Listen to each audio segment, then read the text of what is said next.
I'm amazed when I see individuals wearing various types of chains with crosses.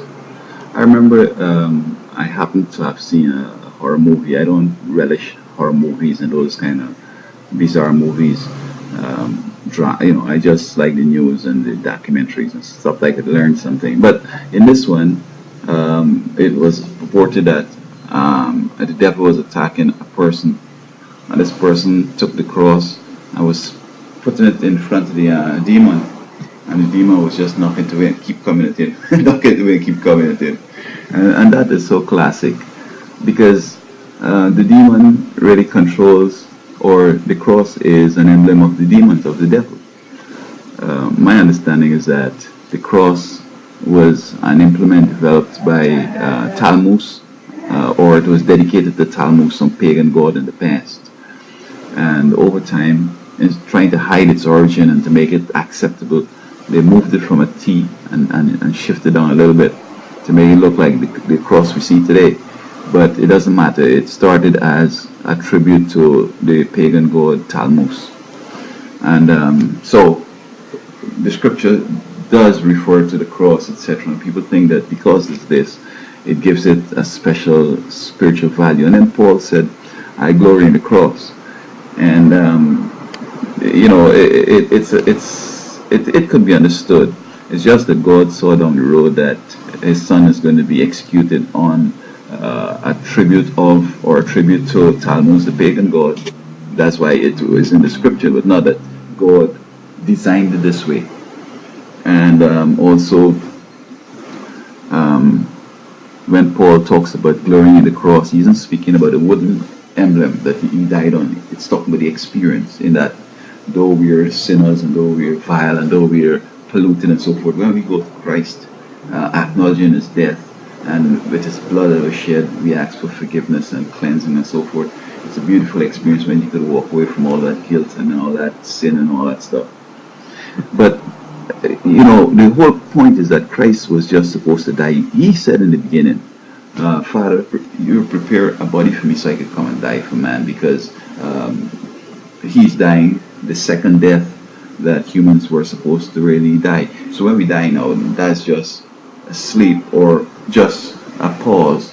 But if we're faithful, or we serve God, he's going to take us with him to heaven.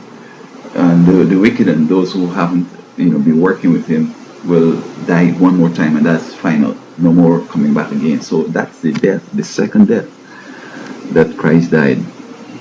He died that death so that we don't have to die the second time. But if it were today that he had come, they don't use cross as the emblem of death today, or the method of death. They use execution chambers, sometimes shooting, sometimes hanging. So probably they could have shot him, because he could be shot without breaking a bone. I don't think any of his bones were supposed to be broken. So he could be shot without breaking a bone. He could be stabbed. They probably could put him in the electric chamber, or they could put him into the lethal injection. With the lethal injection, definitely blood is going to come when they're trying to find a vein and they poke it in. It's going to bleed. And that would be sufficient. My understanding is that the electric shock does cause bleeding, so that also could work. And no bones will be broken in these first two. Shooting, of course, is going to bleed internally and externally. And if he were to be hanged, well, that was going to break his neck, so that won't work, because no bone was supposed to be broken, right? Just is spilling his blood. And so, can you imagine today if he had died in any one of these other forms, that people wearing execution chamber around the neck, or wearing, say, a bullet around the neck, or the gun, the knife that might have stabbed his heart, or using whatever was used to kill him around their neck. I don't think it would have been that fun.